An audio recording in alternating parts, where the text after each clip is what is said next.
이 시간에 우리들에게 주시는 하나님의 말씀은 요한계시록 19장이 되겠습니다.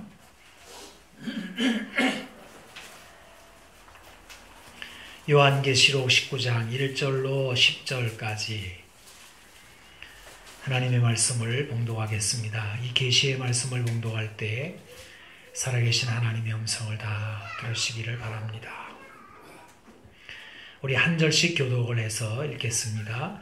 이 일 후에 내가 들으니 하늘에 허다한 무리에 큰 음성 같은 것이 있어 이르되 할렐루야 구원과 영광과 능력이 우리 하나님께 있도다.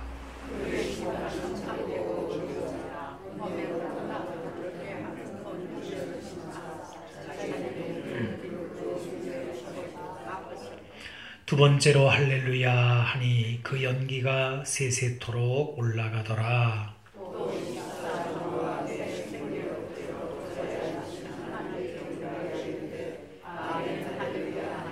보좌에서 음성이 나서 이르되 하나님의 종들 곧 그를 경외하는 너희들아 작은 자나 큰 자나 다 우리 하나님께 찬송하라 하더라.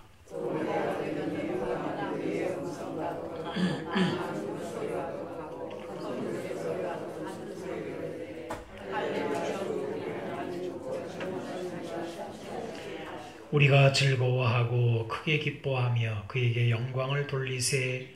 어린 양의 혼인기약이 이르렀고 그의 아내가 자신을 준비하였으므로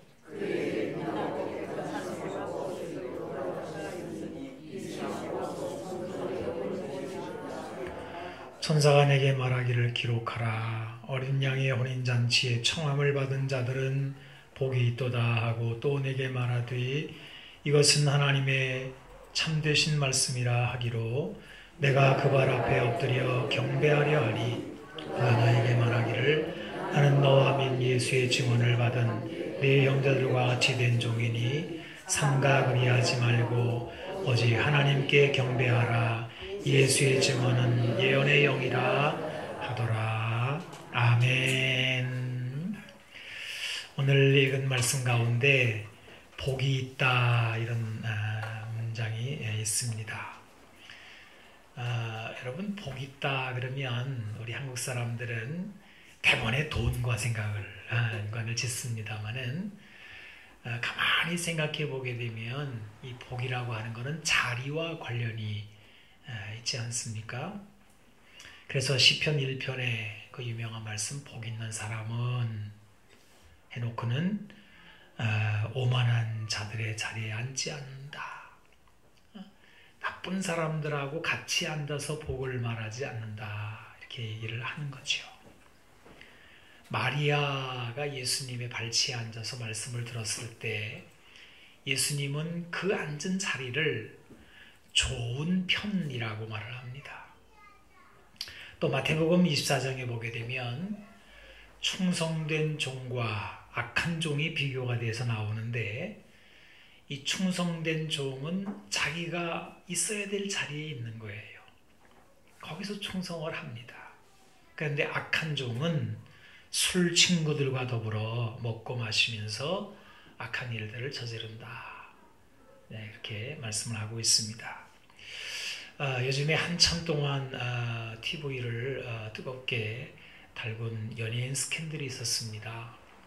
근데 한 아버지가 어느 가수의 아버지인데 그 가수도 그 스캔들에 연관이 되었다고 그래요. 그래서 그 아버지 얘기가 이제 나오고 있는데 그 아들에게 너 그 사람 가까이 하지 마라 그랬다는 거죠. 근데 그 아들이 그 아버지 말이 상당히 통찰력이 있는 말이었거든요. 야, 너 그 사람 가까이 하지 마, 걔 가까이 하지 마라. 근데 그걸 안 들어요. 그리고 이제 그 복을 잃어버리는 그런 이야기들을 우리가 보게 되는 것입니다. 어린 양의 혼인잔치에 청함을 받은 자는 복이 있다. 여러분 이 복이라는 단어가 예수님이 산상보훈을 말씀하실 때 그 서두에 9번이나 복을 얘기를 해요. 가난한 근데 이 요한계시록에 다시 그 복이 등장합니다. 요한계시록에 7번 복이 나온다고 그러는데요. 그냥 복이 그냥 폭포수처럼 쏟아진다. 그래서 어떤 신학자는 이렇게 말을 했습니다. 이 요한계시록을 읽으면서 복이 있다 하는 얘기를 들을 때 우리는 다시 그 산 밑에 예수님께로 나가 그 발치에 앉아서 그 복의 말씀을 듣는 것 같은 그러는 것과 같다. 이렇게 얘기를 합니다. 제가 요한계시록에 나오는 그 7개 복을 다 말씀드릴 마음은 없습니다. 쭉 한번 찾아보신다면 복이 7개 나오게 될 텐데요. 중요한 것은 여기 앉은 우리가 이 복의 자리에 있다는 것입니다. 그래서 저는 말씀 시작하면서 이렇게 한번 말하고 싶어요. 우리는 복 있는 사람이다. 그러는 거예요. 예. 할렐루야. 예. 이 자리가 그래. 자리가 그렇다는 거죠. 그럼 여러분 이 복의 내용이 뭔지 또 그 복을 어떻게 복되게 할 것인지 그걸 어떻게 누릴 것인지 그걸 좀 알아보고자 하는 마음이 있어야 되지 않겠습니까? 어떤 사람은 암만 좋은 것도 손에 쥐어줘도 잘 모르는 사람이 있어요. 우리나라 그 강화도에 가보면요. 뭐 우리 부산은 좀 강화도는 좀 멀어서 가보기 좀 쉽지 않은데 강화도가 유적이 많습니다. 근데 여기 외장각이라고 하는 곳이 있는데 나라의 중요한 문서를 거기다가 보관했어요. 조선시대 때. 근데 프랑스 사람들이 와가지고 그걸 다 가져가 버렸네.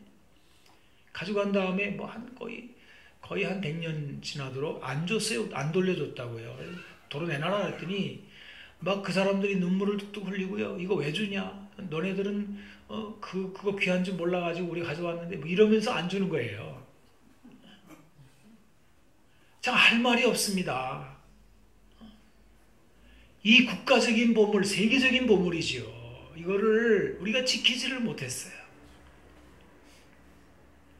뭐 우리나라만이 아닙니다. 뭐 대부분 세계적인 보물들은 뭐 프랑스, 영국 대형 박물관 뭐 이런 데 많이 있어요. 그래가지고 이제 뭐 그리스 같은 나라들이 보물이 엄청나거든요. 도로 내놔라 그러니까 야 그 도로 갖다 주면 잘 지킬 수 있냐? 그렇게 말을 한대요. 여러분 지금 하나님이 우리에게 엄청난 복을 쏟아부어 주시는데 이 복이 얼마나 귀한 줄 알고 지키고 간직하고 누리느냐 이건 별개죠.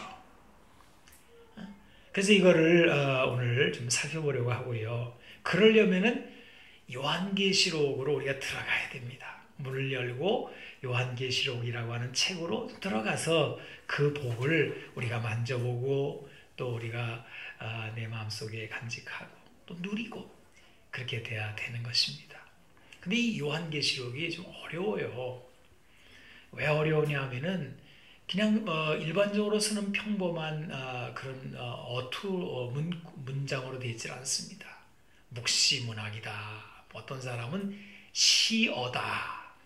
이 시라고 하는 거 유진 피터슨이 그런 얘기를 하더라고요. 이 시라고 하는 이 요한계시록은 시언어로 되어 있는데 시라고 하는 것은 원래 시라고 하는 말이 그리스에서 나온 영어에는 그리스 말에서 나왔는데 이거는 원래 뭘 만들다 이런 뜻이래요.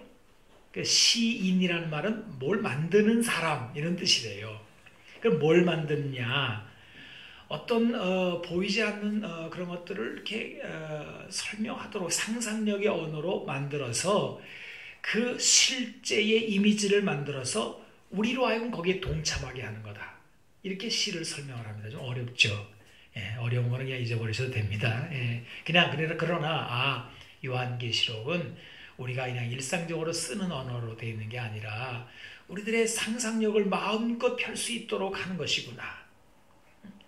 보이지 아니하는 영적 세계를 마음껏 들여다볼 수 있도록 하는 언어구나 하는 것을 좀 생각해 보자 이거죠. 그러면 여러분 그 시어를 가지고 사도 요한, 또 하나님께서는 이 계시의 말씀을 가지고 우리를 어디로 데려가는 것입니까? 간단하게 한마디로 말하면 예배의 자리로 데려가는 것입니다. 그래서 요한계시록은 예배가 굉장히 중요해요.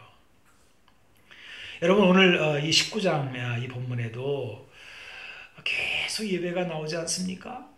요한계시록은 사도 요한을 제일 먼저 천상으로 데려가서 하늘에서 하나님의 존전 앞에서 어떤 예배가 드려지는지, 그리고 이 땅에 있는 성도들이 어떻게 여기 화답해야 되는지를 쭉 얘기를 하고 있는 것입니다. 오늘 본문의 말씀에도 보게 되면은 하나님을 경배하라, 4절에도 나오고 10절에도 나오고 오직 하나님께 경배하라 이렇게 말을 하지 않습니까?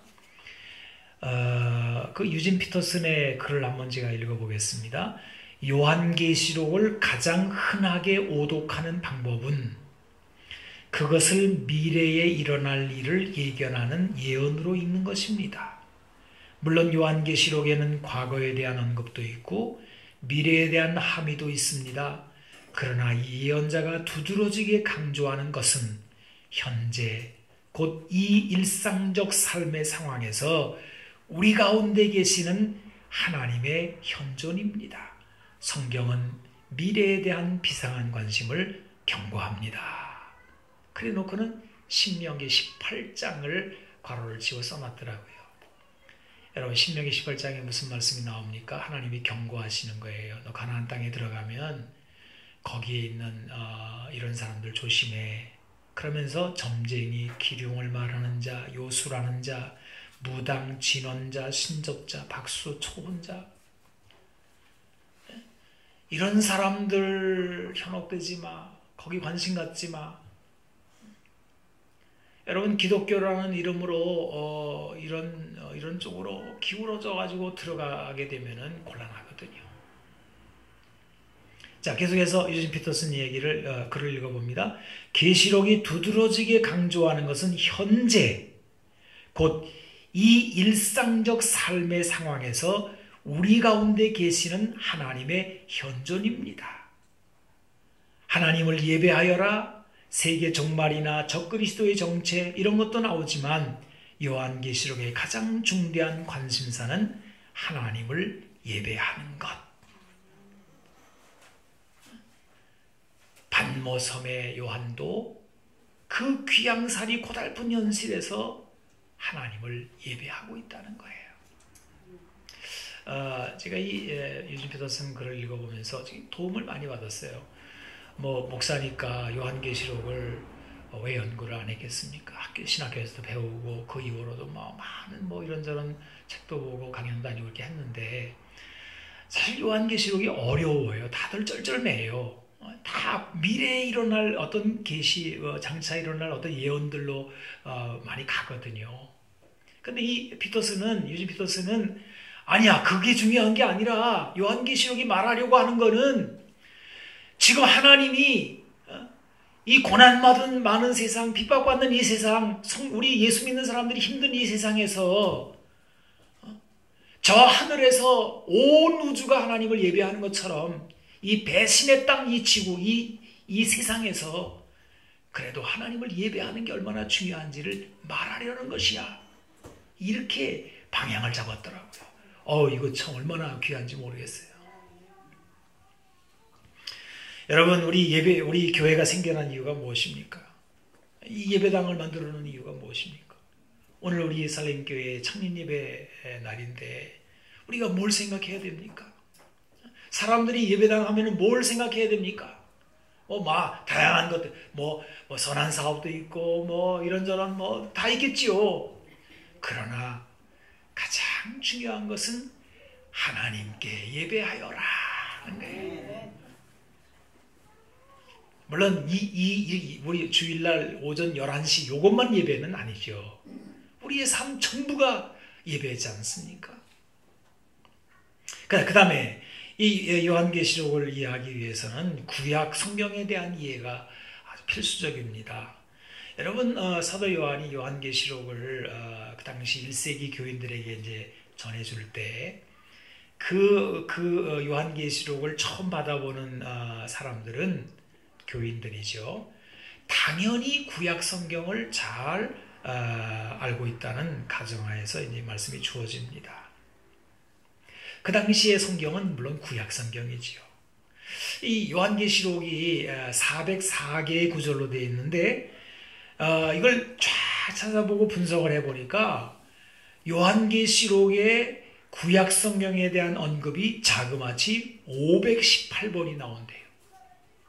많이 인용되는 성경은 출애굽기서, 그 다음에 에스겔서, 다니엘서, 이 세 권이 주종을 이루고 있지만은 동시에 구약 성경 39권이 안 나오는 데가 없다는 거예요. 전부 다 아우러가지고 요한계시록을 구성하고 있다는 거예요.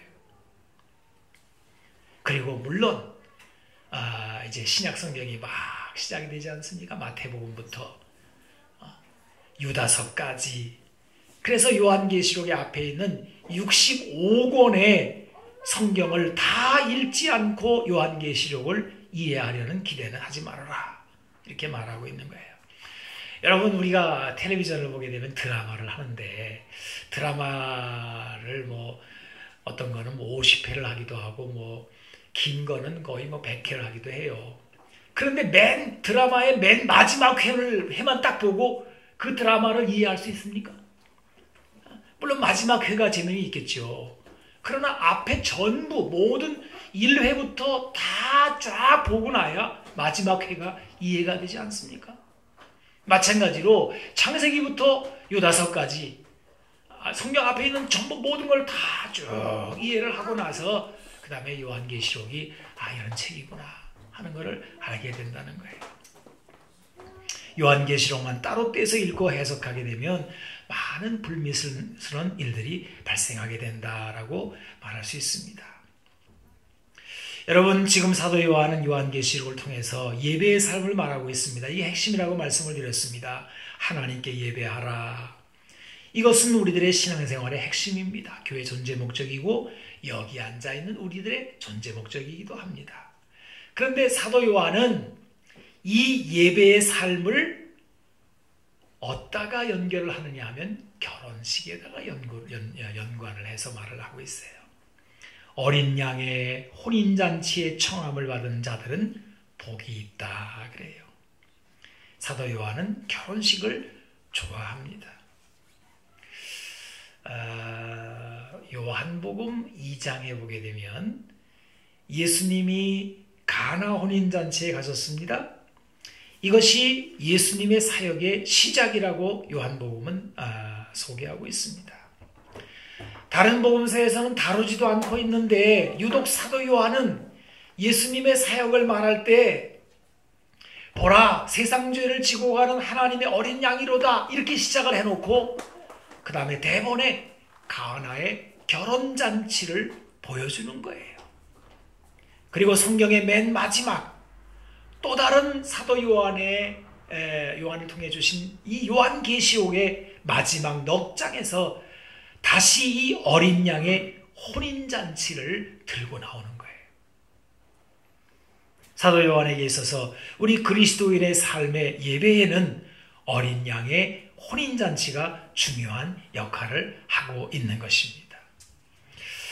제가 어제 설교 준비를 이렇게 하면서 마음에 걱정이 생겼어요. 여러분, 목사가 주일날 설교하기 전에 설교를 이렇게 준비하면서 마음에 걱정이 있다면 뭔 걱정인지 한번 생각해 보지 않겠어요? 다른 걱정 아니에요. 내가 이 요한계시록에 어린 양의 혼인잔치 이걸 얘기할 텐데 교인들이 못 알아들으면 어떡할까, 이 걱정이에요. 제가 지금 한국말 하고 있거든요. 오래전에 제가 목회하고 나서 첫 안식년을 맞았어요. 그래서 제 아내하고 미국을 갔습니다. 이제 그때 이제 목사님들은 이제 미국에 있는 그 유명한 교회를 이렇게 돌아보는 그런 것들이 많이 있었는데, 그래서 이제 저하고 이제 아내하고 마침 선교사님 한 분하고 이제 갔죠. 가서 이런 교회도 가보고 저런 교회도 이제 가보는데 그 예배 시간에 대해서 이제 목사님이 이제 나와서 이제 설교를 하는데 영어로 설교를 하더라고요. 아이 까막눈 둘이 앉아가지고요. 선교사님 눈치만 보는 거예요. 뭐 대충 뭐 목사니까 그래도 뭐 대충 이제 대충 뭐 이렇게 넘겨주면서 해도 알아들을 수가 없잖아요. 선교사님이 중간중간에 줄거리는 잡아줬는데도 그 디테일한 내용들을 못 알아듣잖아요. 그래서 그냥 예배당 구경만 하고 왔다는 거 아닙니까? 목사가 가가지고. 저는 지금 여러분들이 그럴까봐 걱정을 하고 있는 거예요. 지금 제가 한국말 하고 있다고 말씀드렸잖아요. 그런데 이게 여러분 북한 사람하고 우리나라 사람하고 들으면 회담하면 얘기가 잘 안 되잖아요. 같은 조선말인데. 왜 안 되는지 아세요? 사상이 달라요. 이게 추구하는 바가 달라요. 다른 세상 속에 살고 있다고요. 그러니까 그냥 같이 떠들기만 하는 거예요. 이 대화가 안 되는 거죠. 이거 맞춰보기 얼마나 어려운지 몰라요. 근데 그게 남과 북의 얘기만이 아니라 지금 이 자리에도 그럴 수 있다는 거죠. 왜요? 우리가 살아가면서 그냥 젊은이는 젊은이대로 자기 세상 추구하고 살고 나이 많은 사람은 나이 많은 대로 자기 추구하고 살고 하나님을 예배하여라. 예배하는 데는 관심이 없기 때문에 예배는 됐습니다. 겉으로는 예배하는데 마음은 딴 데가 있는 거예요. 그러니까 못 알아듣는 거예요. 어떤 부인이 남편을 교회 모시고 왔더니 교회 남편 모시고 나오기 얼마나 어려운지 여러분 아시잖아요. 그래서 이제 부인이 조마조마 이제 남편이 은혜를 받아야 되겠어요. 그래가지고 설교를 다 끝난 다음에 조심스럽게 이제 예배당에 나와 집으로 가는 길에 물어봤대요. 오늘 목사님 설교 어땠어요? 그랬더니 그거 괜찮더만 뭐라고 설교하셨는지 생각나세요? 했더니 나쁘다는구만. 뭐가요? 죄가. 그러더래요. 그냥 대충 들은 거예요. 죄가 나쁘다는 말로 들은 거예요. 여러분 죄가 뭔지 왜 나쁜지 그 다음에 그 양심이 찔렸으면 하나님 앞에 내가 회개하고 새 사람이 되어야 되고 뭐 이렇게 나가야 되는데 설교 어땠어요? 나쁘다는구만. 뭐가요? 죄가. 그리고 그냥 겉핥기식으로 끝나버린 거예요. 네. 저는 그렇게 될까봐 걱정하는 거예요. 지금 이 설교의 언어가 내 마음속에 들려지지 않으면 그냥 대충 예배 구경이 되고 맙니다. 여러분, 어린 양의 혼인잔치에 청함을 받은 자들은 복이 있다. 엄청난 내용을 담고 있는 말씀이거든요. 그럼 이 어린 양의 혼인잔치가 뭐예요? 이게 나하고 무슨 상관이냐 말이에요. 이것이 왜 나에게 복이 되는 겁니까? 우리에게는 좀 낯설어요. 그러나 1세기에 처음 이 말씀을 듣고 있는 그 교인들은 잘 알고 있는 말씀입니다. 왜냐하면 이건 구약에 나오는 얘기거든요. 자기들이 알고 있는 성경에 이미 알고 있는 내용이거든요. 여러분 구약 성경에 보니까 하나님이 이미 오래전부터 그의 백성들에게 뭐라고 말씀을 해놓으셨냐 하면은 나와 너희들은 관계가 있다 그래요. 관계가 있다. 관계가 있다. 그 관계 중에 여러분 그 관계 중에 그 가장 중대한 관계는 뭐냐 하면은 결혼 관계, 남편과 아내로 설정해서 이야기하고 있는 거예요.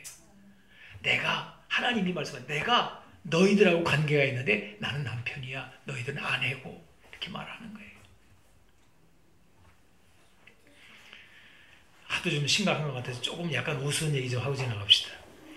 병원에 부인이 애를 낳아 들어갔는데 남편이 뒤늦게 와가지고 확 들어가려니까 바깥에 간호사가 관계자 왜 출입금지입니다 했더니 제가 관계자인데요 그랬대요.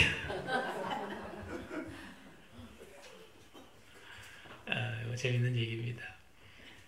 여러분 남편과 아내의 관계라는 거 호세아서 2장에 나오지 않습니까? 내가 내게 장가들어 하나님 말씀하시는 거예요. 하나님이 그의 백성에게 말씀하시는 거예요. 뭐라고 말씀하세요?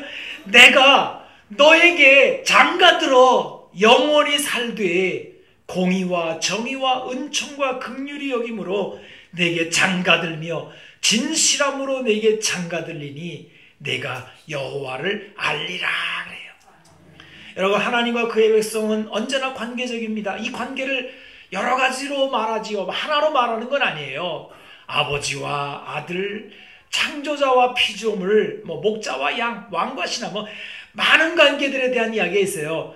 그런데 이 관계적 설정에서 가장 깊은 관계의 표현이 있다고 한다면 결혼하여 남편과 아내가 되는 것입니다. 왜요? 여기 안다라고 하는 단어가 여기서 중요하기 때문에 그렇습니다.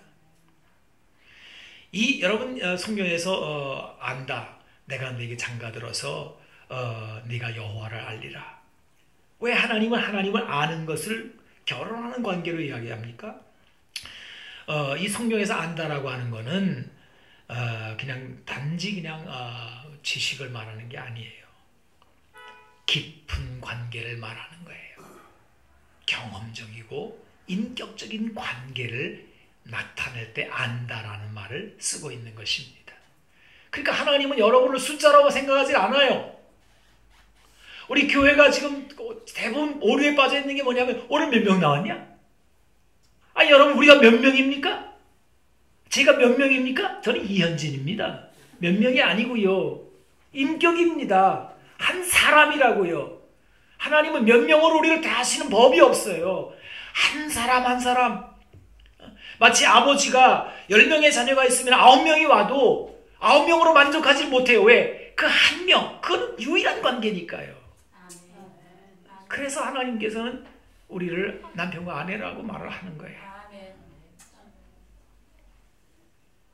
그 다음에 이 결혼 관계는 단지 깊이 아는 것만을 말하지 않아요. 그것은 가장 기쁜 관계이기도 합니다. 여러분, 결혼은 언제나 잔치죠. 이 세상에 많은 잔치가 있겠지만 결혼잔치만큼 기쁜 잔치는 없습니다. 우리 인생이 잔치하는 인생이라는 것을 이 한마디로 나타내는 것입니다. 사람들에게 물어보세요. 인생이 뭐냐? 삶이 뭐냐? 그랬더니 누가 계란이라고 그랬대요. 삶은 계란이라고 그랬대요. 근데 삶을 고해다, 고달프다, 또 솔로몬은 헛되다, 썩을 인생이다, 말들이 있습니다. 근데 대부분 사람들이 인생을 운명에 휘둘리는 것으로 생각을 하죠. 그래서 아마 이런 말 들어보셨을 거예요. 어머니, 왜 저를 낳으셨나요? 이런 말을. 욥기서에 이런 말이 나옵니다. 사람은 고생을 위하여 났으니 불꽃이 위로 날아가는 것 같으니라. 성경 중간중간에 나오는 표현들입니다. 그런데 성경에 우리 인생살이에 대한 최후의 말은 뭐냐? 결혼잔치입니다. 예수님이 오셔서 우리 고해와 같은 인생, 그야말로 그 운명이 휘둘리는 것 같은 우리 인생을 결혼잔치로 확 바꾸어 놓으신 거예요. 그래서 가나 혼인잔치 얘기가 예수님의 이야기의 시작으로 나오는 거예요. 여러분, 잔치도 그냥 잔치가 아닙니다. 그냥 잔치가 아니라 어린 양의 혼인잔치입니다. 이 어린 양이라고 하는 것은 세상 죄를 지고 가는 하나님의 어린 양, 그 안에 들어있는 이야기예요. 예수님이 우리 인생을 잔치로 바꾸어 놓으셨을 때 그것은 그분이 우리 죄를 지고 가셨기 때문입니다. 우리 죄 문제와 관련이 있는 거예요. 예수님이 우리 죄를 담당하셨습니다. 그리하여 이제 하나님의 진노를 하나님 앞에, 하나님 보좌 앞에 담대히 나아갈 수 있는 특권으로 바꾸어 놓으신 것입니다. 예수님 때문에 정죄함이 없어졌어요. 예수님 때문에 우리는 죄에서 놓여 자유함을 얻게 된 것입니다. 잠언에 보게 되면 고난받는 자는 그날이다 험악하나 마음이 즐거운 자는 항상 잔치하느니라 그랬어요. 오늘 이제 우리 교회가 잔치하는 날이잖아요. 교회가 탄생하는, 그리고 교회는 예수님의 신부, 그러니까 우리 교회가 탄생한다는 것은 결혼잔치 같은 거예요. 그러니까 여러분 마음이 즐거워야 됩니다. 혹시 오늘 고난받는 자가 다 험악한 것처럼 험악한 마음으로 험악한 얼굴로 있다고 한다면 오늘 교회를 잘못 이해하시는 거예요. 신랑이 없는 자의 삶을 살아가는 것입니다. 그래서 오늘 우리는 기뻐해야 돼요. 감사해야 되고요. 저는 결혼한 생각하면 꼭 그 사람이 생각납니다. 제가 제 아내 만난 교회가 남도교회인데 그때 신학교 다닐 때 이제 그 교회 교육전사 뭐 하면서 있었거든요. 근데 그 교회에서 결혼잔치가 하나 있었네요. 토요일 날인 것 같아요. 그때 신랑이 막 화를 막 내는 거예요. 막 짜증을 내고 결혼식이 끝났는데 막 싸우더라고요. 그래서 왜 그래 봤더니 꽃배달이 늦게 왔다. 그래서 꽃배달 하는 사람하고 싸우더라고요. 그래서 내가 속으로 저 멍청이 진짜.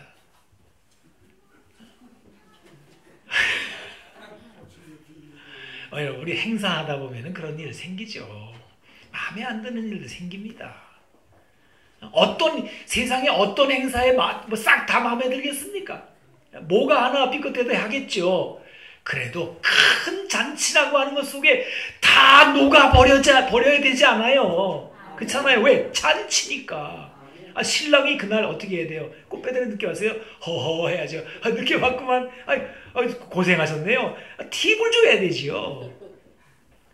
그러면 다 행복한 거 아니에요? 오늘 그러라고요. 괜히 뭐 벌레 씹은 것처럼 하고 계시지 마시고요.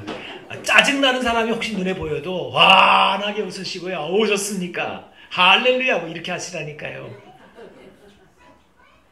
왜요? 이유가 뭐예요? 여기는 결혼잔치라 이거예요. 잔치하는 곳입니다. 주 안에 있는 나에게 딴 근심이 있으랴 십자가 밑에 나아가 내 짐을 풀었네. 그 두려움이 변하여 내 기도 되었고 전날의 한숨 변하여 내 노래 되었네. 내 주는 자비하셔서 늘 함께 계시고 내 궁핍함을 하시고 늘 채워주시네. 내 주와 맺은 언약은 영불변하시니 그 나라 가기까지는 늘 보호하시네. 이 찬송가 370장이잖아요. 주 안에 있는 나에게. 진짜 잘된 찬송가예요. 얼마나 좋은지 몰라요. 여러분 이 찬송가는 장례식에도 부르잖아요. 관장 나갈 때도 이 찬송 부른다니까요. 주 안에 있는 나에게 딴 것이 있으려 내 주를 가까이 하게 하면 그러면서 이 찬송 부르는데 우리 기독교인은 그런 겁니다. 자, 그 다음에 한 가지 더 생각해 보겠습니다. 청함을 받은 자가 복이 있다 그랬어요. 어린 양의 혼인잔치에 청함을 받은 자가 복이 있다 그랬는데 이 청함이라는 것은 여러분 누군가가 초청한 사람이 있다는 말인데 그래서 이 어린 양의 혼인잔치는 사람의 머리, 사람의 계획에서 나온 것이 아니라는 거예요. 우리가 계획한 게 아닙니다.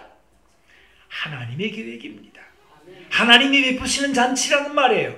인간의 계획이나 노력이나 연구에서 나온 것이 아닙니다. 이것은 왕의 잔치입니다.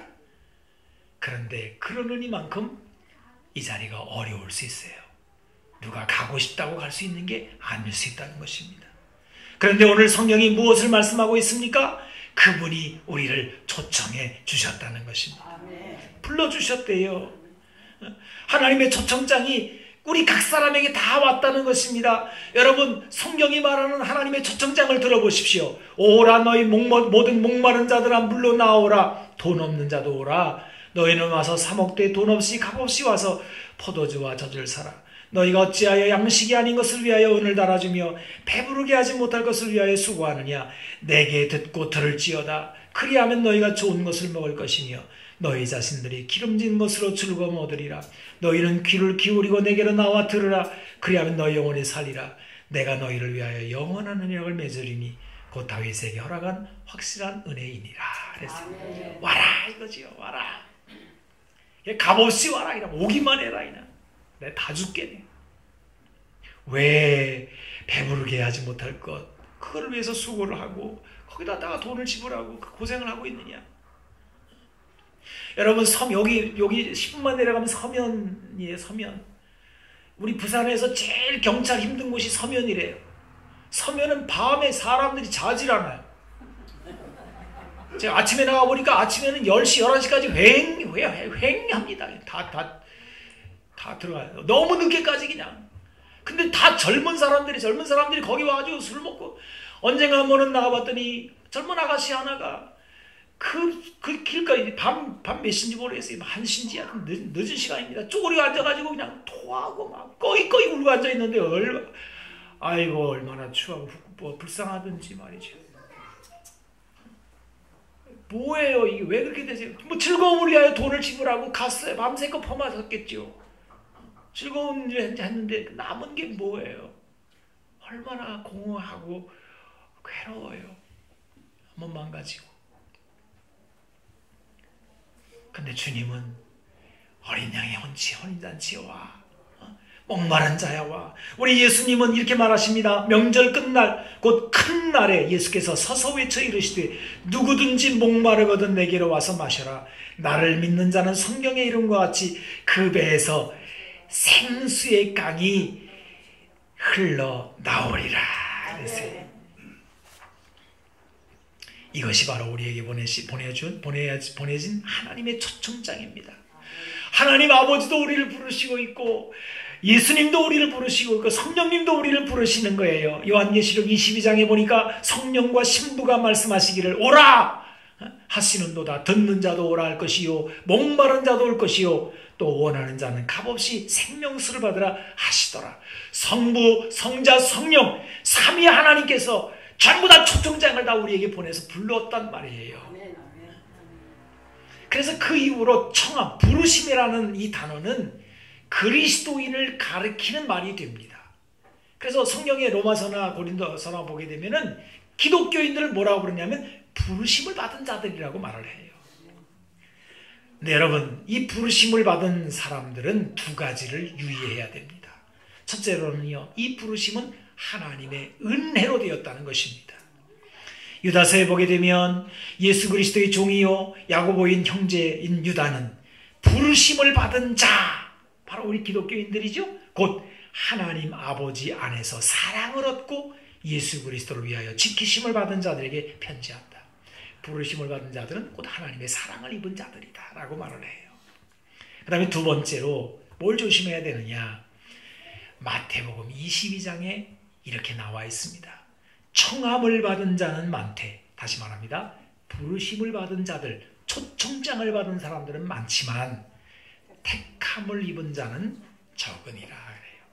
여러분, 이 얘기가 왜 나왔냐면요, 천국은 마치 자기 아들을 위하여 혼인잔치를 베푼 어떤 임금과 같다. 이래놓고는 이제 임금이 잔치를 베푼, 이게 이제 아까 말씀드린 그거예요. 예수님과 우리 교회가 혼인잔치하는 것과 같은 관계적인 큰 잔치를, 우주적인 잔치를 하나님이 준비하시고 그 잔치를 위해서 초청장을 다 보냈다는 거예요. 그랬더니 초청장 받은 사람들이 오기를 싫어하는 겁니다. 별짓들을 다 하죠. 이제 종들에게 그 왕이 또 말합니다. 혼인잔치가 준비됐는데 이 초청장 받은 사람들이 어떻게 합당치가 않네. 그러니까 나가서 그냥 아무나 데려와. 네거리 길에 가가지고 사람 만나는 대로 청하여 다 데리고 와. 그래서 이 종들이 나가가지고요, 악한 자나 선한 자나 만나는 대로 다 데려와서 꽉 찼다는 거예요. 자, 임금님이 보러 나왔죠. 그 손님들을 보러 나온 거예요. 그런데 거기 예복을 입지 않은 한 사람이 있는 거예요. 그래서 물어봤습니다. 아유, 친구요, 어찌하여 예복을 입지 않고 여기 들어왔느냐? 말을 못해. 임금이 사원들에게 말합니다. 그 손발을 묶어 바깥 어두운데 내던지라. 거기서 슬피 울며 이를 갈게 되리라. 다시 말합니다. 이 잔치집에서 쫓아내라 이거예요. 그리고 나서 이 말씀하신 다음에 마지막으로 나온 말씀이에요. 청함을 받은 자는 많되 택함을 입은 자는 적으니라. 초청장 받았다고 다 되는 게 아니더란 말이죠. 초청장을 무시하는 사람도 있었고 초청장에 요청하는 대로 하지 않아 잔치자리에서 쫓겨난 사람도 있었습니다.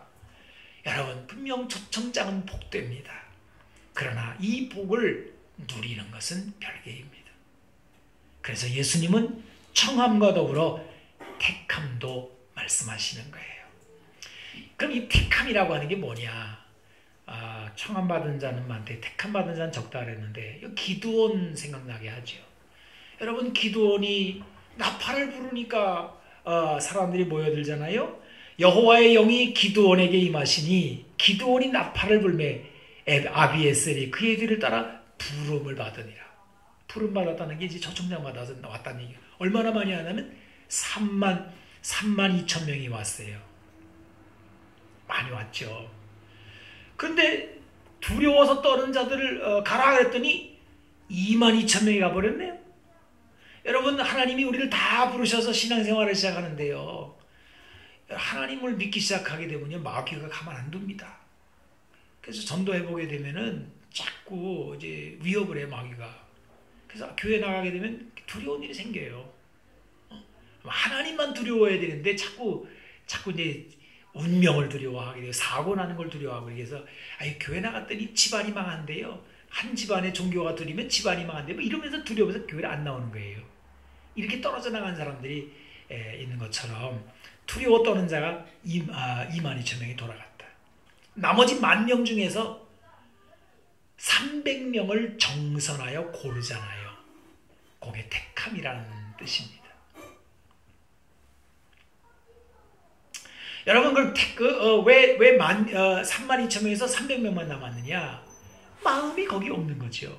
몸은 왔는데 진정으로 마음까지는 따라오지 않았어요. 그 인디언들이요, 옛날에 말을 막 타고 가다가 한 번씩 습대요. 왜 섰냐 그랬더니 내 몸이 너무 빨리 가가지고 마음이 안 따라왔대. 그래서 마음 따라올 때까지 기다린대. 여러분, 이 인디언들이 지혜로운 사람들입니다. 우리는 몸 가면 마음 다 따라온 줄 알아요? 아닙니다. 헌금하는 거 보면 알죠. 왜? 물질이 있는 곳에 마음이 있다 그랬으니까요. 헌금을 안 해. 그럼 벌써 마음은 딴 데가 있는 거죠. 예배당에 초청해 나왔어요. 근데 마음은 안 나와 있는 거예요. 하나님 앞에 안 나와 있는 거예요. 근데 마음까지 나오는 그게 바로 택함 이후에 청함 다음에 그 다음에 택함이라는 겁니다. 마음을 거기 두는 것입니다. 여러분, 누가복음 14장 말씀을 계속 들어보세요. 잔치할 시각에 그 청하였던 자들에게 종을 보내어 이르되 오소서 모든 것이 준비되었나이다 하매 다 일치하게 사양하여 이르되 한 사람은 이르되 나는 밭을 샀으니 나가봐야 되겠다. 좀 이해해달라. 또 한 사람은 나 소 5겨리를 샀으면 시험하러 가니까 좀 양해 좀 해줘라. 또 한 사람은 난 장가 들었어. 근데 좀 바빠. 전부 다 마음은 딴 데가 있는 거예요. 장사하는 데가 있고 밭에가 있고 딴 데 가 있는 거예요. 근데 하나님 말씀하시는 거예요. 나에게 마음을 다오. 너희는 하나님께 예배하여라 라고 말하는 거예요. 여러분, 이게 다가 아닙니다. 그 다음에 음료가 나오잖아요. 여러분, 이 요한계시록 17장에 보면 음료가 나오거든요. 이 음료는 미혹을 하는 게 특징입니다. 오늘 19장에도 음료가 나오는데 얼마나 화려하게, 얼마나 능력과 권세가 출중한지. 많은 사람들이 부르심을 받고 택하심을 받아 마음을 두고 예배당에 왔습니다. 근데 또 미혹에 또 약한 거예요. 그래서 예수님의 경고를 한번 들어보십시다. 마가복음 13장에 보게 되면 그때 어떤 사람이 너에게 말하되 보라, 그리스도가 여기 있다, 보라 저기 있다 하여도 믿지 말라. 거짓 그리스도들과 거짓 선지자들이 일어나서 이적과 기사를 행하여 할 수만 있으면, 자, 그 다음 들어보세요. 택하신 자들을 미혹하려 하리라. 너희는 삼가라. 내가 모든 일을 너희에게 미리 말하였노라. 자, 보세요. 부르심, 택함. 그 다음에 이 택함에도 택한 자들도 음료가 미혹한다. 할 수만 있으면 택하신 자들도 미혹하려 넘어뜨리려 한다는 거예요. 그래서 요한계시록 17장에는 최종적으로 이렇게 말을 합니다. 그들이 어린 양과 더불어 싸우려니와 어린 양은 만주의 주시요 만왕의 왕이시므로 그들을 이기실 터이요 또 그와 함께 있는 자들 곧 부르심을 받고 택하심을 받은 진실한 자들도 이기리로다 그래요. 세 가지가 나오죠. 부르심, 택하심, 그 다음에 진실한 자. 진실한 자까지 가야 되는 거예요. 여러분, 진실한 자라는 말은 다른 말이 아닙니다. 믿을만하다, 충성되다 이런 말이거든요. 우리가 어린 양의 혼인잔치를 계속하여 누리려면, 하나님의 그 은혜의 초청을 누리려면 그 초청을 받은 사람들이 마음을 거기에 두어야 돼요. 택함까지 가야 돼요. 그리고 거기서 진실함까지 가야 돼요. 그럼 이 진실함을 가려면 어떻게 해야 돼요? 너희는 삼가라 그랬어요. 이 삼가라라는 말은 사실 이 블레포를 한다는데 보아라, 좀 봐, 눈 뜨고 봐. 이 눈멀다의 반대말이거든요. 주의하라는 말이죠.